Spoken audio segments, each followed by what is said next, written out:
PSP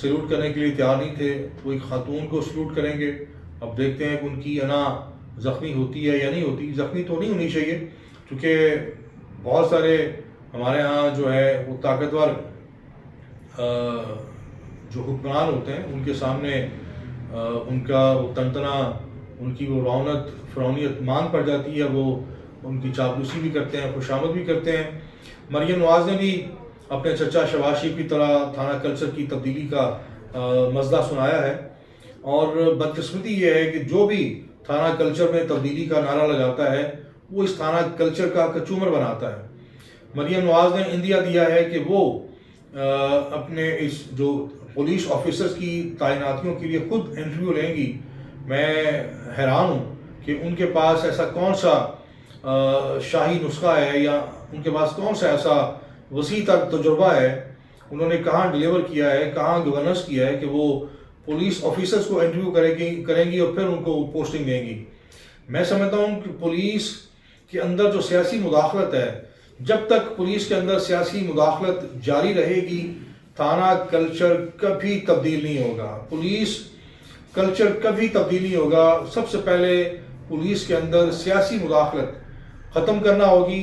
police اپنے ایک خود کار نظام کے تحت جو آلریڈی اسٹیبلش ہے اس کے تحت ٹرانسفر پوسٹنگ ہونی چاہیے. جب کوئی حکمران، کوئی مقتدر شخصیت اپنی پسند ناپسند اور اپنے نام نہاد ویژن کے تحت جب مداخلت کرتا ہے، جب ایڈونچر کرتا ہے، مہم جوئی کرتا ہے، پولیس کو تختہ مشق بناتا ہے، تو پھر پولیس کلچر اور زیادہ پہلے سے بدصورت ہو جاتا ہے.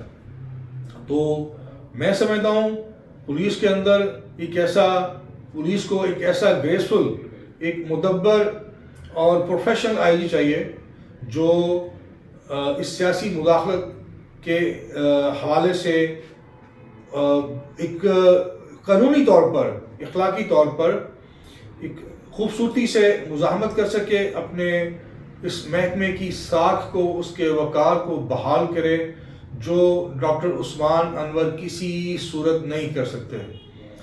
بہرحال آنے والے دنوں میں کئی تبدیلیاں اور تبادلے ہم دیکھیں گے، پنجاب کی سطح پر، مرکز کی سطح پر، دوسرے صوبوں میں پھر اکھاڑ پچھاڑ ہوگی اور جو وفاداروں کو تلاش کیا جائے گا اور جو زیرک اور سمجھدار آفیسرز ہیں انہیں دیوار کے ساتھ لگایا جائے گا. تو اس سے ظاہر ہے پھر محکموں کی جو کارکردگی ہے وہ اور بری طرح متاثر ہوگی. یہ بدقسمتی سے ہمارا سیاسی کلچر ہے، اور جب تک یہ سیاسی کلچر نہیں بدلے گا ہمارے جو ریاستی ادارے ہیں یا محکمے ہیں ان کے اندر کبھی بھی مثبت تبدیلی نہیں آئے گی. دوسری طرف اچانک سے مولانا نے ایک انکشاف کیا، مبینہ انکشاف، کہ جی ہمیں عمران خان کے خلاف طریقے عدم اعتماد کے لیے اکسایا یا آمادہ کیا، قائل کیا سابق army chief general Qamar Javed Bajwa نے اور سابق ISI کے DG جنرل فیض حمید نے.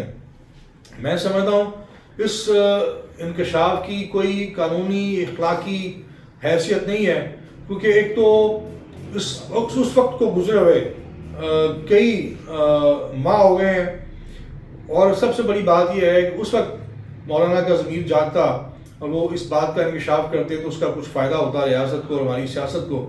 لیکن وہ پوری طرح اس سارے ایڈونچر کا حصہ بنے، اپنا پورا کلیدی کردار ادا کیا اور اس کے ثمرات سمیٹے.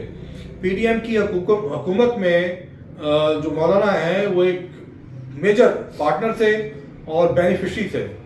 اب لکیر پیٹنا اور اس پر پوائنٹ سکورنگ کرنا اور ایک شوشہ چھوڑنا، میں سمجھتا ہوں ہماری صحافت کو اور سیاست کو ایسے شوشوں سے، ایسے شورش سے اوائڈ کرنا چاہیے.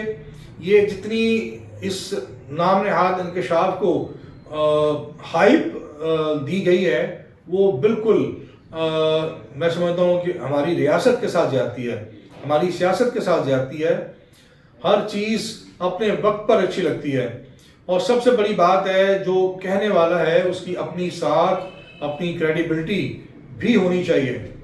کیونکہ ہم اب شواہد کی بات کرتے ہیں تو پھر کم از کم مولانا کے پاس اس کی کوئی آڈیو ویڈیو ہو اور کوئی 2-4 عینی شاہد ہوں جو انڈوز کریں کہ ہاں مولانا ٹھیک کہہ رہے ہیں۔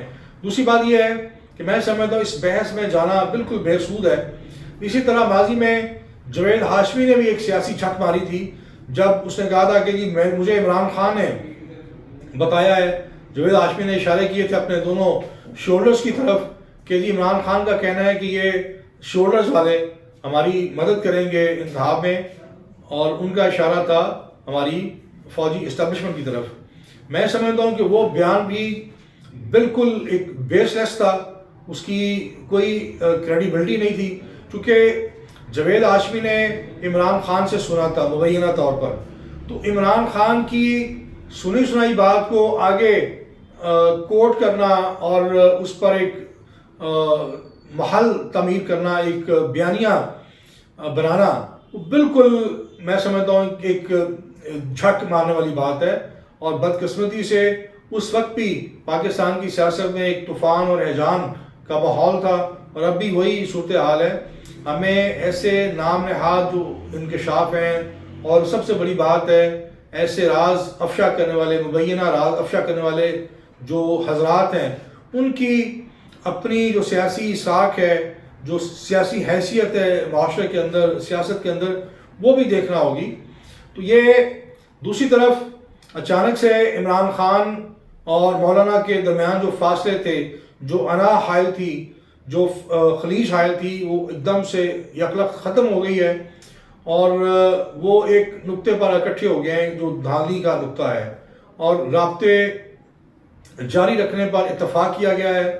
دوسری طرف جو پی ٹی آئی ہے وہ دعائیاں دے رہی ہے امریکہ سے کہ وہ آئے اور ہماری سیاست کو بچائے، ہمارے مینڈیٹ کو بچائے، ہمیں اس کنویں سے نکالیں۔ تو میں سمجھتا ہوں کہ عمران خان کا جو آج کا مینڈیٹ ہے، اس سے کوئی انکار نہیں کر سکتا، اور یہ جو ہم آج اس مینڈیٹ سے انکار نہیں کر سکتے، اس کے ڈانڈے اس انکار سے جڑے ہوئے ہیں جو انکار عمران خان نے کیا تھا امریکہ کے سامنے، اور یہ نعرہ لگایا تھا کہ ہم امریکہ کی غلامی سے نجات حاصل کریں گے، اور حقیقی آزادی کا درس دیا تھا قوم کے سامنے، مفہوم سمجھایا تھا، مفہوم کہ ہم اصل حقیقی آزادی کی جدوجہد شروع کر رہے ہیں، اور ہم پاکستان کے اندر امریکہ کا جو اثر و رسوخ ہے بے جا، اس کو ختم کریں گے۔ بہرکیف یہ ایک آئیڈیل بات ہے۔ ایسے محب وطن پاکستانی کوئی یہ نہیں چاہتا کہ اس خطے کے اندر بھارت کی تھانے داری ہو، یا نام نہاد امریکہ جو سپر پاور اپنے آپ کو سمجھتا ہے وہ ہمارے معاملات میں آ کر دخل اندازی کرے، ہمیں ڈکٹیٹ کرے، اور ہماری ریاست اور سیاست کا قبلہ متعین کرے، ہماری قسمت کے فیصلے کرے، یہ کوئی نہیں چاہتا۔ تو عمران خان کے لیے زیادہ میں سمجھتا ہوں بہتر چوائس ہوتی اگر وہ پیپلز پارٹی کے ساتھ، اگر انہوں نے کرنا ہی تھا تو پیپلز پارٹی مولانا سے بہتر آپشن تھا، بہتر چوائس تھی، کیونکہ پیپلز پارٹی کا ایک فیس ہے جس کو دنیا قبول کرتی ہے۔ مولانا کے پاس وہ چہرہ نہیں ہے کہ جو دنیا جس کو اون کرے۔ بہرحال عمران خان نے میں سمجھتا ہوں کہ عصر کے وقت وہ روزہ توڑا ہے۔